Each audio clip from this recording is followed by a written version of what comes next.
सुमित्रा जी का बेटा था अमित और बहू का नाम था अमृता। सुमित्रा जी की बहू की बातें सुनकर ऐसा लगता था कि जैसे वो बहुत इंटेलिजेंट है, क्योंकि उससे कभी भी कोई भी सवाल पूछो फट से जवाब दे देती थी। अरे भाई, उसके जवाब से तो गूगल भी पीछे रह जाता था। और इसलिए कम से कम सुमित्रा जी के घर में तो किसी को भी गूगल की जरूरत ही नहीं पड़ती थी। जब भी घर में कोई बात चलती, कोई कुछ भी कहता, तो अमृता फट से कह देती, ये तो मेरे साथ भी हुआ था, मुझे इसके बारे में सब मालूम है। एक दिन सुमित्रा जी अमित और अपनी बहू अमृता के साथ अमित के बुआ जी, फूफा जी यानी कि मुकेश और उर्मिला जी के यहाँ पर मिलने के लिए गए।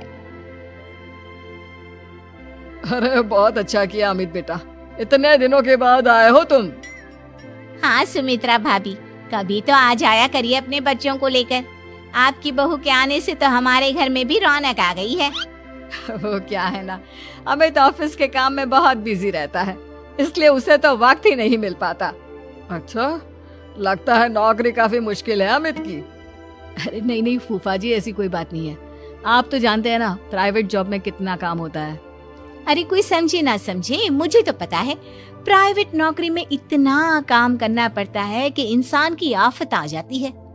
लेकिन बेटा, तुमने तो कभी जॉब की ही नहीं, तुम्हें कैसे पता? अरे जॉब नहीं की तो क्या हुआ मम्मी जी, सब जानती हूँ मैं। सबसे पहले ऑफिस में जाओ, वहाँ पर अपनी एंट्री डालो, उसके बाद दिन भर सिस्टम पर बैठकर काम करो। चारों तरफ कैमरे लगे होते हैं, आप अपनी नजर इधर की उधर नहीं कर सकते। उसके बाद दिन भर बॉस की चिक चिक सुनो, वो अलग से। यही सब होता है, मुझे ना सब पता है। अरे बहू रानी तो काफी इंटेलिजेंट है, हर बात की खबर है इसको। थोड़ी देर बाद, अब देखिए सुमित्रा भाभी, इतने दिनों के बाद आई हैं आप, खाना खाकर ही जाना, ऐसे तो मैं आपको जाने नहीं दूंगी। वैसे बुआ जी, खाने में क्या बनाया है? वो क्या है ना बेटा, आज तुम्हारी बुआ जी की तबीयत थोड़ी ठीक नहीं थी, इसलिए हमने सोचा कि जब तुम लोग यहाँ आ जाओगे तो बाहर से खाना मंगवा लेंगे और साथ में बैठकर खाएंगे। लेकिन बस प्रॉब्लम इतनी सी है कि मुझे बाहर से खाना ऑर्डर करना नहीं आता। सोचा जब अमित आएगा तो उसी को बोल दूंगी। अरे मुझे आता है ना, मैं कर देती हूँ ऑर्डर। बताइए क्या क्या मंगाना है आपको? इटालियन, कॉन्टिनेंटल, इंडियन, पंजाबी, सब पता है मुझे। क्या बात है बहू, क्या घर में भी खाना रोज बाहर से ऑर्डर करती हो? अरे नहीं नहीं नहीं बुआ जी, ऐसी कोई बात नहीं है, बस मुझे ना सब पता है। कोई बात नहीं अमृता, मैं अपने फोन से ऑर्डर कर देता हूँ। अरे क्या बात है, आजकल ऑनलाइन डिलीवरी पर कोई ऑफर नहीं चल रहा है, वरना काफी पैसे बच जाते। कैसी बात करते हैं अमित, मैं कह रही हूँ ना मुझे सब पता है। मुझे एक बहुत अच्छा ऑनलाइन डिलीवरी वाला मालूम है, जहाँ पर 50% ऑफ मिल जाएगा। और आज तो वैसे भी फ्राइडे है ना, फ्राइडे को तो उस पर 50-70% ऑफर मिलता ही मिलता है। अरे क्या बात है, इसके बारे में तो मुझे पता ही नहीं था। अरे बेटा, जिस चीज के बारे में किसी को पता नहीं होता, हमारी बहू को पता होता है। एक काम कर, तू उसी को ऑर्डर करने दे। क्या बात है अमृता बेटा, तुम तो बहुत इंटेलिजेंट हो, सब कुछ जानती हो। कुछ दिनों के बाद सुमित्रा जी की कुछ सहेलियां उनसे मिलने के लिए आती हैं। अरे सुमित्रा बहन कैसी हो, बहू कैसी है तुम्हारी? अरे पूछिए मत, बहुत इंटेलिजेंट है मेरी बहू, सब कुछ जानती है। क्या बात है, बहू के आने के बाद तो औरतें दुखी हो जाती है, लेकिन तुम तो बहुत खुश लग रही हो। वो क्या है ना, मेरी बहू है ही इतनी अच्छी। अरे तो बुलाओ ना, हमारे साथ बैठेगी, बातें करेंगी तो हमें भी अच्छा लगेगा। सुमित्रा जी अमृता को बाहर बुलाती हैं और उसके बाद सब लोग बातें करने लगते हैं। क्या बताऊं, कुछ दिनों से घुटनों में इतना दर्द हो रहा है कि चला भी नहीं जाता। अब बुढ़ापे में तो ये सब चलता ही रहता है, क्या कर सकते हैं। आंटी जी, आप योगा करिए, योगा और साथ में ना काले तिल खाया करिए, आपके घुटनों का दर्द भाग जाएगा। लेकिन तुमको ये सब कैसे पता बेटा? अरे मेरे भी घुटनों में दर्द होने लगा था, मैंने योगा किया और काले तिल के साथ गुड़ मिलाकर उनके लड्डू बनाकर खाए, एकदम ठीक हो गए हैं मेरे पैर। अमृता, ये तुम क्या कह रही हो, इतनी कम उम्र में तुम्हारे। एक छोटे से गांव में नीलू नाम की एक प्यारी सी बच्ची रहती थी। वह रोज गांव के पुराने रास्तों से खेलते हुए स्कूल जाती थी। लेकिन एक दिन कुछ ऐसा हुआ जो उसकी जिंदगी बदल देगा। स्कूल से लौटते वक्त नीलू को गांव के पुराने कुएं के पास एक अजीब गुड़िया मिली। उसके बाल उलझे हुए थे, आंखें बड़ी और घूरती हुई। नीलू उसे अपने घर ले आई। रात होते ही घर में अजीब घटनाएं शुरू हो गईं। खिड़कियां अपने आप खुल रही थी। गुड़िया अब कभी टेबल पर तो कभी नीलू के पास दिखाई देती। एक रात गुड़िया नीलू से बोली, मुझे वापस ले चलो, मैं इस दुनिया की नहीं हूँ। नीलू डर गई लेकिन बहादुर थी। नीलू ने अगले दिन गुड़िया को वापस कुएं में डाल दिया। तभी तेज हवा चली और सब कुछ शांत हो गया। गांव के बुजुर्गों ने बताया कि वो गुड़िया सालों पहले एक मरी हुई आत्मा से जुड़ी थी। नीलू ने सीखा, जो चीजें जमीन में गड़ी हों, उन्हें वैसे ही छोड़ देना चाहिए। मोरल, हर चीज जो चमकती है जरूरी नहीं कि वो अच्छी हो।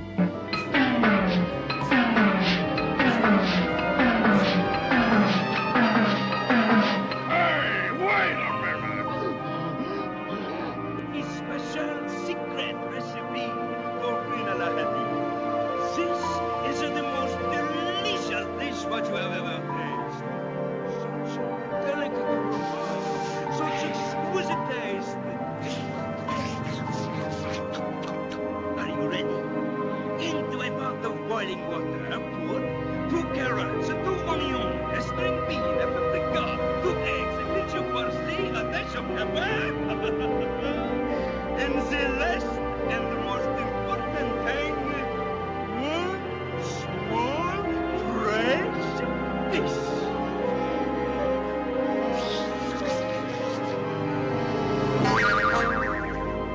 Or is you ain't my baby?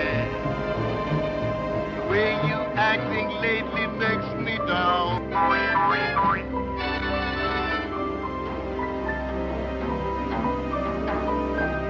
I gotta get on these days.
This is the most delicious dish what you have ever tasted.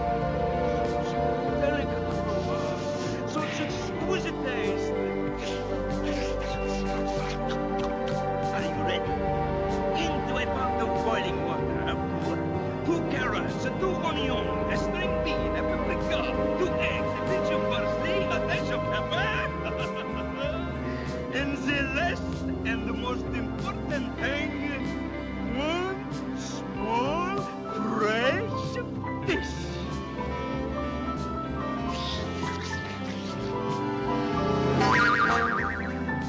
Or is you ain't my baby? The way you acting lately makes me down.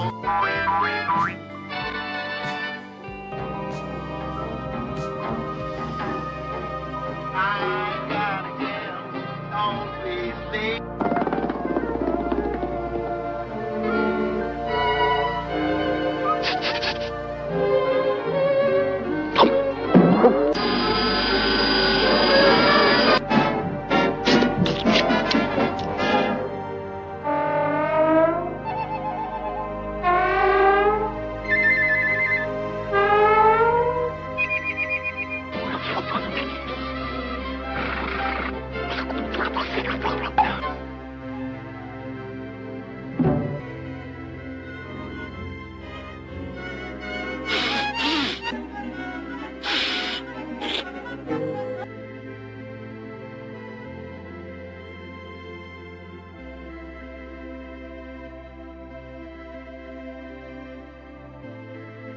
भूतिया खिलौनों की दुकान। एक बार की बात है, छोटा सा गांव था, चंपापुर। वहाँ एक पुरानी और जर्जर खिलौनों की दुकान थी, खिलौनों का खजाना।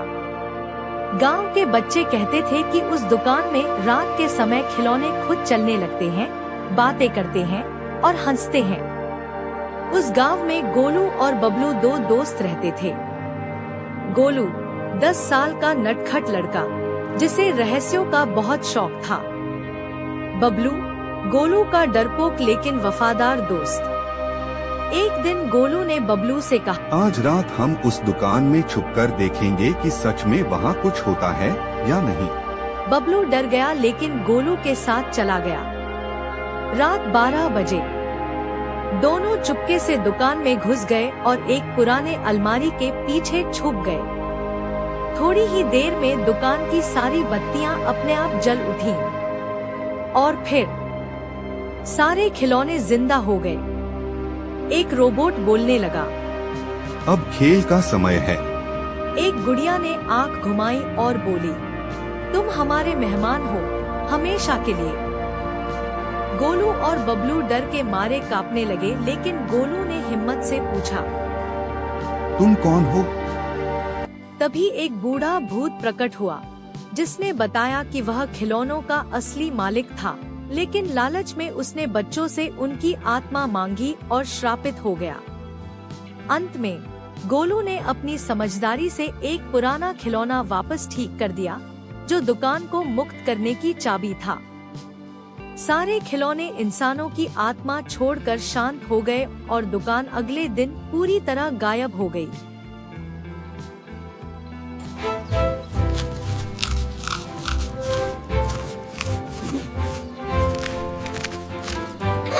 We did it! It's the biggest carrot ever!